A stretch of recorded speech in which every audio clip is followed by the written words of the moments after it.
Hello everyone, कैसे हैं आप सब।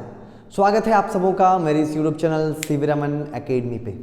आज हम लोग 12th का जो करेंट इलेक्ट्रिसिटी है उसका एक बहुत ही इम्पॉर्टेंट टॉपिक जो आपको आपके बोर्ड जेक बोर्ड 2025 या 24 में जो इस बार देने वाले हैं उन लोग के लिए इम्पॉर्टेंट भी है। वो टॉपिक वो है वुडस्टोन ब्रिज। तो इस वीडियो में हम लोग क्या करेंगे, वुडस्टोन ब्रिज को पूरी तरीके से समझेंगे। वुडस्टोन ब्रिज क्या है, वुडस्टोन ब्रिज किस प्रकार से वर्क करता है, वुडस्टोन ब्रिज के बैलेंस कंडीशन पे जो इक्वेशन निकल करके आएगा R1/R2 इक्वल्स टू R3/R4, इसको हम कैसे डिराइव करें ये भी सीखेंगे। और साथ ही में आप एक वुडस्टोन ब्रिज का यूज़ करके किस प्रकार से एक अननोन रेजिस्टर का रेजिस्टेंस, जिस रेजिस्टर का रेजिस्टेंस आपको पता नहीं है, आप उस रेजिस्टेंस का रेजिस्टेंस पता कर सकते हैं आप वुडस्टोन ब्रिज के हेल्प से। तो वो भी आपको हम बताएंगे। तो मेरे साथ बने रहें, लास्ट तक सीखते हैं इस वीडियो में पूरी तरीके से वुडस्टोन ब्रिज के बारे में। वुडस्टोन ब्रिज, वुडस्टोन ब्रिज में क्या होता है। वुडस्टोन ब्रिज एक बहुत सिंपल एक सर्किट होता है। सर्किट यानी एक परिपथ होता है जिसमें 5 रेजिस्टर लगे रहते हैं। अब पहले इसको देखिए, बहुत कोई के दिमाग में अभी ये भी चल रहा होगा कि सर हम लोग तो वुडस्टोन ब्रिज में 4 रेजिस्टर जानते हैं और एक गैल्वेनोमीटर। हम पूरा डिटेल में आपको समझा रहे हैं कि वो कहानी क्या है, वहाँ तक हम कैसे पहुँचे, वो भी आपको बता देंगे। पहले आप इस वुडस्टोन ब्रिज को देखिए। ये हम एक वुडस्टोन ब्रिज बनाए हुए हैं, ब्रिज जिसमें हम कितना रेजिस्टर लिए देखिए, 1 2 3 4 रजिस्टर को हम ऐसे लगाए हैं, अरेंज किए। ये मेरा एक बैटरी है, बैटरी में से यहाँ से हम एक तार निकाले हैं, पॉजिटिव तार और एक नेगेटिव टर्मिनल। इसको जोड़ दिए 2 पॉइंट, एक पॉइंट ए और एक पॉइंट सी। अब इन दोनों पॉइंट ए और पॉइंट सी के बीच में हम 5 रजिस्टर लगाए। देखिए एक ये वाला और एक ये और एक बीच में, ये बीच में लगाए। ये पूरा जो होता है ये वुडस्टोन ब्रिज का ही एक अरेंजमेंट होता है। लेकिन इस वुडस्टोन ब्रिज से आप कुछ यूजेज कर सकते हैं। क्या क्या यूजेज जो हम आपको बताए थे कि इस वुडस्टोन ब्रिज के मदद से, मान लीजिए कि यहाँ पे जो 4-5 रजिस्टर है, इस रजिस्टर में से अगर कोई एक रेजिस्टेंस अननोन है, मतलब मान लीजिए आपको इसका वैल्यू पता है, आपको इसका वैल्यू पता है, आपको इसका वैल्यू पता है और आपको इसका वैल्यू चाहिए, तो आप इस वुडस्टोन ब्रिज की मदद से निकाल सकते हैं। लेकिन वो काम आप कब कर सकते हैं, जब ये वुडस्टोन ब्रिज आपका पहुंचेगा बैलेंस्ड कंडीशन में। बैलेंस्ड कंडीशन का मतलब क्या होता है, ये बहुत इंपॉर्टेंट है। आपको बैलेंस कंडीशन पे ही एक इक्वेशन डिराइव करना पड़ेगा। तो सबसे पहले आप इस बैलेंस कंडीशन को समझिए। तो यहाँ पे देखिए बैलेंस कंडीशन के बारे में हम कुछ लिख रहे हैं कि ये बैलेंस्ड कंडीशन क्या है वुडस्टोन ब्रिज के लिए। तो वुडस्टोन ब्रिज के लिए बैलेंस कंडीशन ये है कि ये जो बीच का रेजिस्टेंस आपको दिखाई पड़ रहा है, ये रेजिस्टेंस, अगर इस रेजिस्टेंस से कोई करंट पास ना हो, इस रेजिस्टेंस से मतलब ये जो बीच का रेजिस्टेंस है, यहाँ पे अगर कोई भी करंट ना हो तो उस कंडीशन को हम बोलते हैं कि वो बैलेंस कंडीशन है। और इस कंडीशन पे कुछ हम कैलकुलेशन कर सकते हैं, कुछ फॉर्मूला डिराइव कर सकते हैं और वही आपको पूछेगा आपके बोर्ड में। तो यहाँ पे बैलेंस कंडीशन का मतलब क्या है, बैलेंस कंडीशन का मतलब है कि नो करेंट बिटवीन द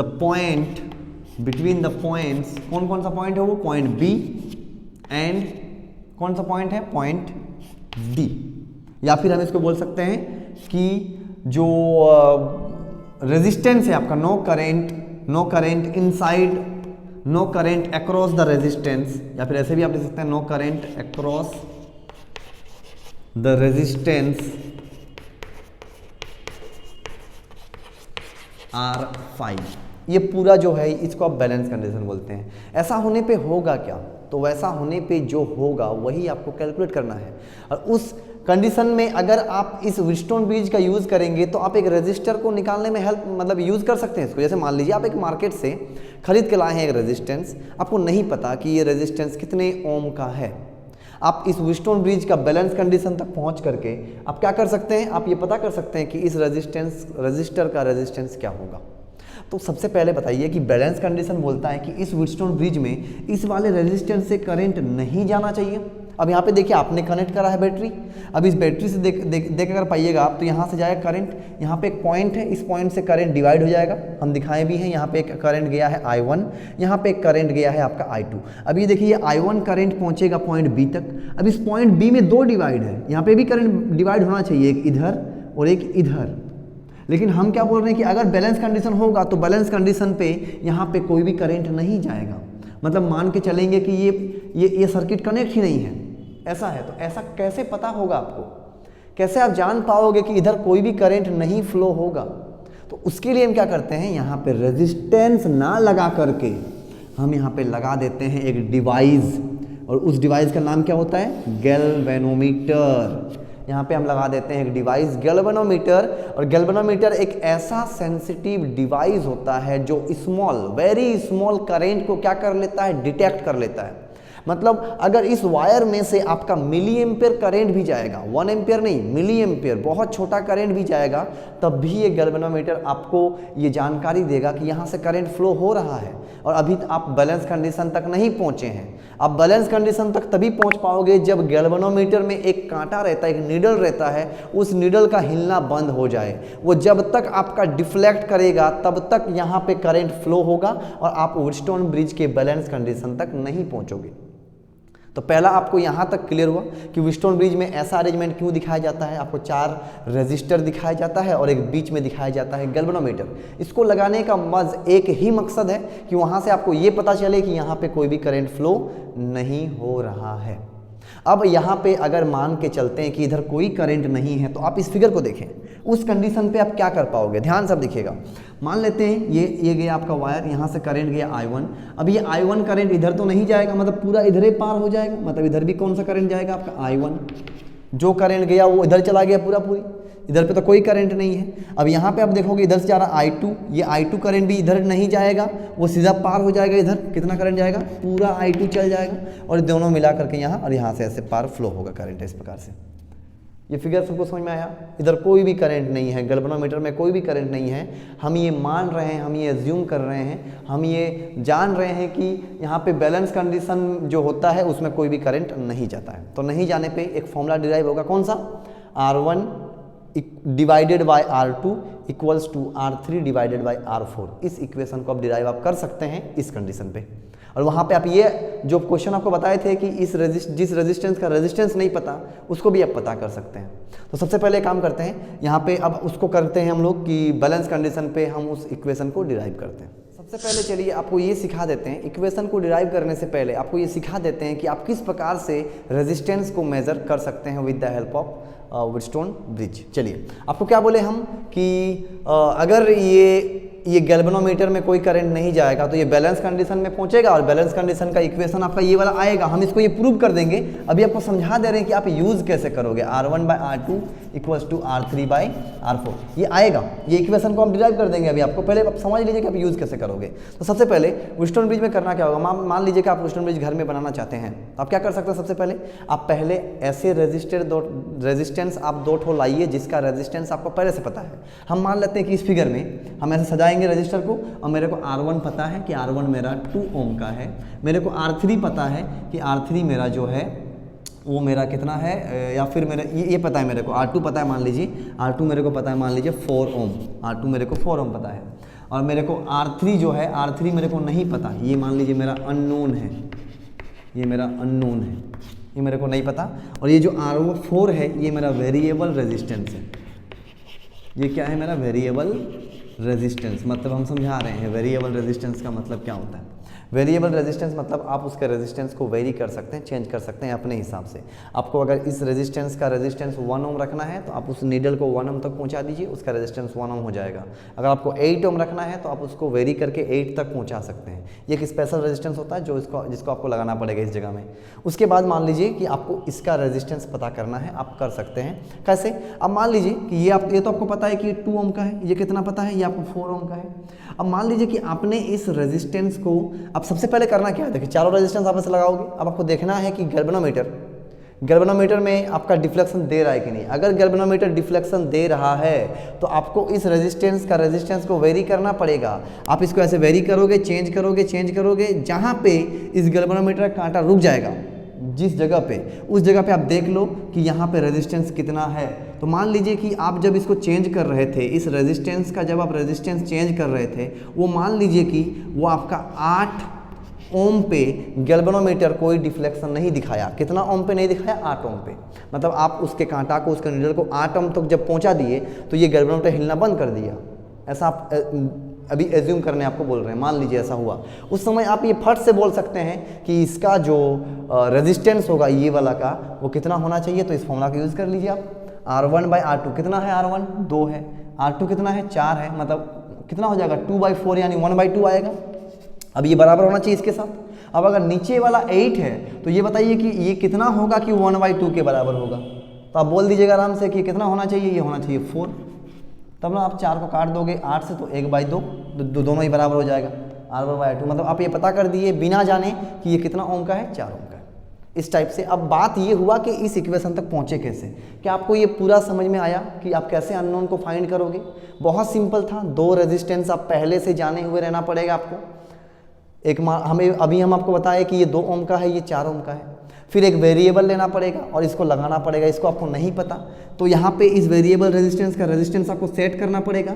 जिस रेजिस्टेंस पे गैल्वेनोमीटर हिलना बंद कर दिया वहाँ पे रुक जाइए। उसके बाद आप देख लीजिए कि इसका रेशियो कितना है, क्योंकि R1 आपको पहले से पता है 2, ये हो गया 4।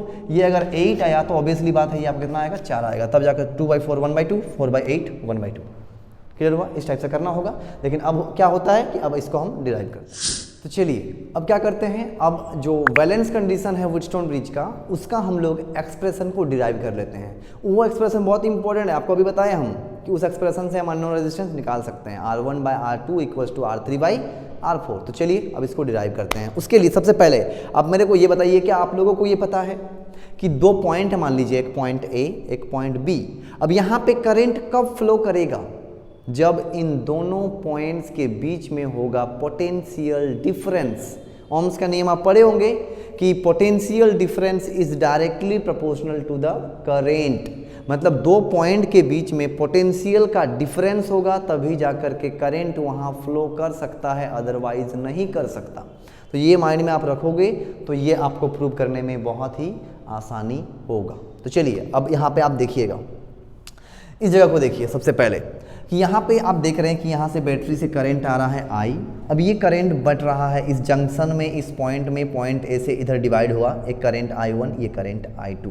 अब ये करंट I1 इस पॉइंट B तक पहुँचा तो हम यहाँ पे बोल सकते हैं कि पॉइंट A और पॉइंट B के बीच में एक करंट फ्लो हो रहा है I1। मतलब पक्का पॉइंट A और पॉइंट B के बीच में किसका डिफरेंस है? पोटेंशियल डिफरेंस है। तो अभी हम मानते क्या है कि मान लेते हैं कि पॉइंट A में जो पोटेंशियल है वो है VA, पॉइंट B में जो पोटेंशियल है इसको मान लेते हैं VB। तो ये बताइए कि पोटेंशियल डिफरेंस यहाँ पे कितना होगा? तो आप बोलोगे सर पोटेंशियल डिफरेंस हम कैसे निकालते हैं? हम निकालते हैं फाइनल माइनस इनिशियल, यानी VB माइनस VA। यही तो डिफरेंस होगा पोटेंशियल का। यहाँ पे पोटेंशियल A है, यहाँ पे पोटेंशियल B है। अब ओम का नियम क्या बोलता है कि potential difference is directly proportional to the current. तो यहाँ पे करंट कौन है? I1। और उस प्रोपोर्शनल साइन को हटाने पे क्या लगता है? रेजिस्टेंस V = IR, आपने पढ़ा होगा। तो यहाँ पे देखिए पोटेंशियल डिफरेंस हो गया VB माइनस VA, करंट जा रहा है I1 और रेजिस्टेंस कितना है? R1। तो यहाँ से आप आराम से एक फॉर्म निकाल सकते हैं। कौन सा फॉर्म?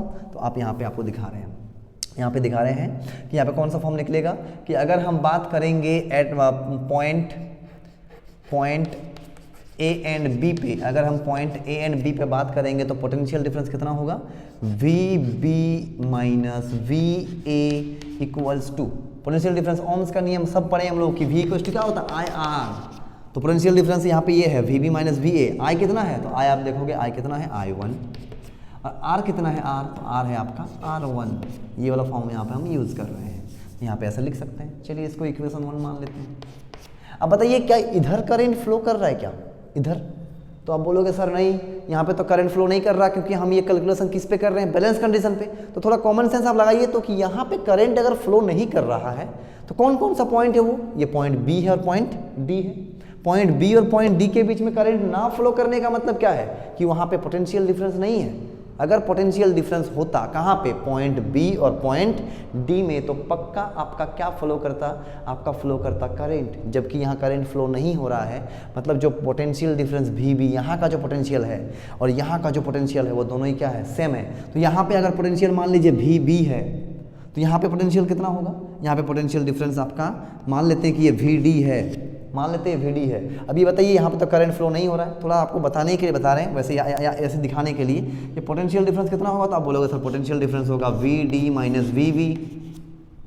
अभी हम बोल रहे हैं कि अगर पोटेंशियल डिफरेंस नहीं है तभी तो करंट नहीं जा रहा है, इसका मतलब पोटेंशियल डिफरेंस कितना होगा, यहाँ पे 0 होगा, यहाँ पे कोई डिफरेंस नहीं है, क्योंकि पोटेंशियल डिफरेंस होता तो ओम्स का नियम लगता और यहाँ पे करंट भी होता, रेजिस्टेंस भी होता, तो यहाँ पे आपका पोटेंशियल डिफरेंस नहीं है, मतलब ये 0 है। अगर 0 है तो आप देख सकते हैं कि VD किसके बराबर होगा, ये माइनस है, पार करोगे तो प्लस, मतलब VD बराबर हो जाएगा VB, मतलब यहाँ का पोटेंशियल और यहाँ का पोटेंशियल क्या है, सेम है। तो अगर हम इसको यहाँ का पोटेंशियल को VB माने हैं तो यहाँ का पोटेंशियल भी कितना होगा, इसके अनुसार VD किसके बराबर होगा, VB के बराबर होगा, मतलब हम इस VD को लिख सकते हैं किसके बराबर, VB के बराबर। यहाँ का पोटेंशियल सेम है, कोई डिफरेंस नहीं है, करंट फ्लो नहीं किया। क्लियर हुआ इतना। इसके बाद चलिए अब आते हैं हम नेक्स्ट पॉइंट में, देखेंगे कि करंट और कहाँ फ्लो कर रहा। तो ये करंट गया यहाँ, फ्लो तो नहीं किया, लेकिन यहाँ तो किया, यहाँ पे करंट फ्लो किया है। कौन कौन सा पॉइंट, पॉइंट बी और पॉइंट सी। तो मान लेते हैं पॉइंट सी का पोटेंशियल कितना है, पॉइंट सी का पोटेंशियल को मान लेते हैं VC। अब चलिए वहाँ पे करते हैं पॉइंट बी एंड सी। तो पॉइंट बी एंड सी में आप देख पाओगे कि पोटेंशियल डिफरेंस कितना होगा, तो वो होगा VC माइनस कितना हो जाएगा आपका VB, VC माइनस VB, ये बराबर होगा, करंट कितना है वहाँ पे, करंट वहाँ पर भी I1 है, और आपका रेजिस्टेंस कितना है वहाँ पर, रेजिस्टेंस चेंज है R3, इसको आप इक्वेशन 2 मान लीजिए। यहाँ तक क्लियर हुआ। अब आते हैं पॉइंट हम कहाँ से, अब आएंगे पॉइंट A और D में। तो आ जाते हैं इन पॉइंट A एंड D। तो पॉइंट A और D में डिफरेंस कितना होगा पोटेंशियल का, तो वो यहाँ पे आप देख सकते हैं, यहाँ पे पोटेंशियल कितना है VD, और VD को हम क्या बोल सकते हैं, VB। तो पोटेंशियल डिफरेंस होगा VB माइनस VA, तो VD माइनस VA, इतना का पोटेंशियल डिफरेंस है। और ये पोटेंशियल डिफरेंस में करंट कितना चल रहा है, तो I2 करंट चल रहा, I2 रेजिस्टेंस कितना है, तो रेजिस्टेंस है आपका R2, इसको मान लेंगे इक्वेशन 3। उसके बाद और एक पॉइंट में करंट चल रहा कहाँ पे, पॉइंट D और पॉइंट C में। तो पॉइंट D और C में देखते हैं, चलिए पॉइंट D एंड C। तो पॉइंट D एंड C में बोलिए कितना डिफरेंस होगा, तो यहाँ से स्टार्ट कर रहे हैं हम D और C। तो यहाँ पे पोटेंशियल कितना VC, यहाँ पे पोटेंशियल है आपका VC, यहाँ पे पोटेंशियल VC है, और यहाँ पे कितना है VD, और VD किसके बराबर है, VB। तो यहाँ पर हम लिख सकते हैं VC माइनस VB। करंट कितना चल रहा है, तो करंट चल रहा है आपका I2, और रेजिस्टेंस कितना है, तो रेजिस्टेंस है आपका R4। ये हो गया आपका इक्वेशन नंबर 4। यहाँ तक अगर आप कर लिए और समझ लिए तो अब आपका समझिए कि 90% काम हो गया, आपका एक्सप्रेशन अब निकलने वाला है। अगर यहाँ तक आप समझ गए हैं तो अब हम फिगर को मिटाएंगे और थोड़ा कैलकुलेशन आपको दिखाएंगे। अब देखिए अब करना क्या है, अब बहुत सिंपल, हम इधर मिटा दे रहे हैं इसको, पूरा फिगर हम रब करेंगे। अब तो यहाँ पे देखिए कि क्या निकलेगा, वही फॉर्मूला निकलेगा जो आपको बता रहे थे, व्हीटस्टोन ब्रिज का बैलेंस कंडीशन। अब आप ध्यान से देखिए, तो इसको देखिए आपकी ये जो है, ये जो VD है, यहाँ पे हम VD लिख दिए हैं। क्या हम इस VD को लिख सकते हैं कि VD किसके बराबर होगा, VB का। तो क्या हम VD के जगह पे VB अभी ये लिख दें तो आसान होगा आपको जानना। मान लीजिए VB है, क्योंकि VD किसके बराबर था, VB के बराबर था। यहाँ पर भी हम यूज़ किए, देखो VD के जगह VB। तो अब बताइए कि ये वाला VB माइनस VA और ये वाला भी है आपका VD माइनस VA। ये देखिए ये क्या है, VC माइनस VB और ये भी है VC माइनस VB। मतलब हम क्या करेंगे, इक्वेशन 1 को डिवाइड कर देंगे इक्वेशन 3 से, और इक्वेशन 2 को डिवाइड कर देंगे इक्वेशन 4 से। तो आपको क्या मिलेगा वो देखिए, तो कर देते हैं डिवाइड आपका इक्वेशन 3 से।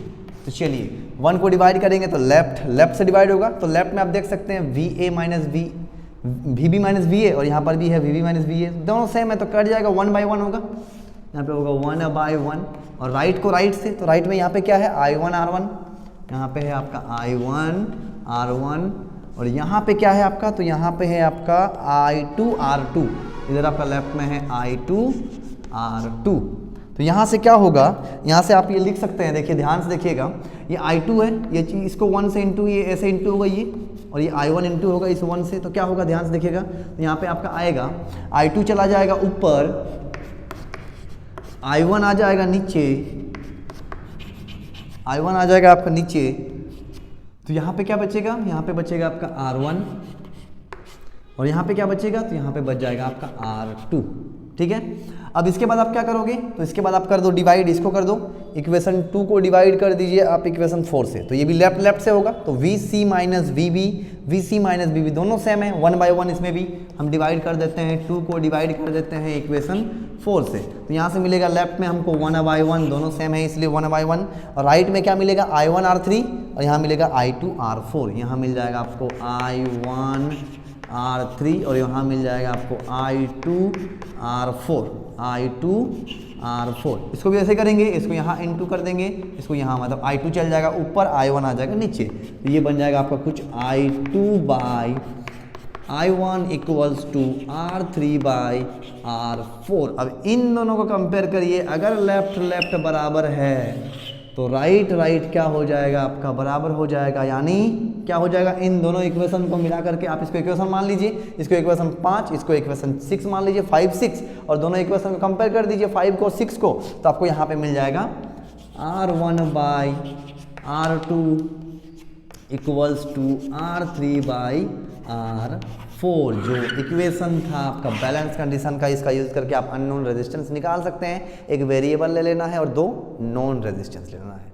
तो ये पूरा कैलकुलेशन था, लेकिन यहाँ पे बहुत कोई के माइंड में होगा कि सर व्हीटस्टोन ब्रिज तो हम लोग का किरचॉफ्स लॉ का एप्लीकेशन में होता है और आपने तो यहाँ पे किरचॉफ्स लॉ का अप्लाई नहीं करा, तो और एक वीडियो हम बना देंगे इसी इक्वेशन को प्रूव करने के लिए with the help of Kirchhoff's rule, तो वो नेक्स्ट वीडियो में।